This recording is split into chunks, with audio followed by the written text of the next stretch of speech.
ಸಿದ್ದರಾಮಯ್ಯ ಪರ ಮಾಜಿ DCM KS Eshwarappa ಅವರು ಬ್ಯಾಟಿಂಗ್ ಮಾಡ್ತಾ ಇದ್ದಾರೆ. ಸಿದ್ದರಾಮಯ್ಯ ಪತ್ನಿಗೆ ಅನ್ಯಾಯ ಆಗಬಾರದು, ನಾನು ಭಗವಂತನಲ್ಲಿ ಈ ಕುರಿತು ಪ್ರಾರ್ಥನೆಯನ್ನ ಮಾಡ್ತೇನೆ. ಆ ತಾಯಿಗೆ ಅನ್ಯಾಯ ಆಗಬಾರದು, ಆಕೆ ಬಹಳ ಮುಗ್ಧೆ ಅನ್ನೋ ಸ್ಟೇಟ್ಮೆಂಟ್ ಅನ್ನ ಕೊಡೋದ್ರ ಮೂಲಕ ಸಹಿ ಮಾಡು ಅಂದ್ರೆ ಮನೆಯವರು ಸಹಿ ಮಾಡ್ತಾರೆ. ಸಿದ್ದರಾಮಯ್ಯನವರೇ ಸುಪ್ರೀಂ ಕೋರ್ಟ್ಗೆ ಹೋಗಿ ಅಂತ ಕೂಡ ಬ್ಯಾಟ್ ಬೀಸಿದ್ದಾರೆ.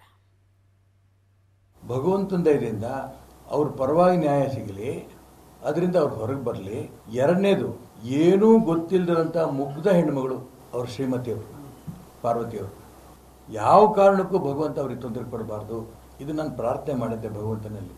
ಎಷ್ಟರ ಮಟ್ಟಿಗೆ ಅವರು ಅಂತಂದರೆ ನಿಮಗೆ ಗೊತ್ತಿದೆ, ನಾನು ಮಂತ್ರಿ ಆದಂಥ ಸಂದರ್ಭದಲ್ಲಿ ನನ್ನ ಮನೆ, ಅದೇ ಸಂದರ್ಭದಲ್ಲಿ ಪಕ್ಕದಲ್ಲಿ ವಿರೋಧ ಪಕ್ಷ ನಾಯಕ ಸಿದ್ದರಾಮಯ್ಯನವ್ರ ಮನೆ ಪಕ್ಕದ್ದೇ. ನಮ್ಮ ಮನೆಯವ್ರು ಕೇಳಿದ್ರು, ಸಿದ್ದರಾಮಯ್ಯನವ್ರ ಮನೆಯವ್ರು ಹೊರಗೆ ಬರಲ್ಲ ಏನು ಅಂತ. ಇಲ್ಲ, ಮುಂಚೆಯಿಂದಲೂ ಅವ್ರ ಅಭ್ಯಾಸ ದೇವಸ್ಥಾನ, ತೀರ್ಥಕ್ಷೇತ್ರಗಳು ಅವ್ರ ಮನೆ, ಇಷ್ಟು ಬಿಟ್ಟರೆ ಅವ್ರಿಗೆ ಹೊರಗಡೆ ಹೋಗಿದ್ದು ನಾನು ನೋಡಿಲ್ಲ ಅಂದೆ ನಾನು. ಆಗ ನಮ್ಮ ಮನೆಯವರು ಹೇಳಿದ್ರು, ನಾನು ಅವ್ರನ್ನ ಕುಂಕುಮ ಕರಿಲ್ಲ ನಮ್ಮ ಮನೆಗೆ ಅಂತ. ಅವ್ರು ಯಾವಾಗ ಮನೇಲಿ ಇರ್ತಾರೆ ಗೊತ್ತಿಲ್ಲ ನನಗೆ, ಸಿದ್ದರಾಮಯ್ಯನವ್ರ ಹತ್ರ ಮಾತಾಡಿ ನಿಂಗೆ ತಿಳಿಸ್ತೀನಿ ಅಂತ ಹೇಳಿದೆ. ಸಿದ್ದರಾಮಯ್ಯನವ್ರಿಗೂ ಹೇಳಿದೆ ನಾನು ವಿಧಾನಸಭೆಯಲ್ಲಿ, ನಿಮ್ಮ ಮನೆಯವ್ರಿಗೆ ನಮ್ಮ ಮನೆಯವ್ರಿಗೆ ಕುಂಕುಮ ಕರಿಬೇಕು ಅಂತಿದ್ದಾರೆ, ಯಾವತ್ತು ಬರೋಕ್ಕೆ ಹೇಳೋಣ ಅಂದೆ.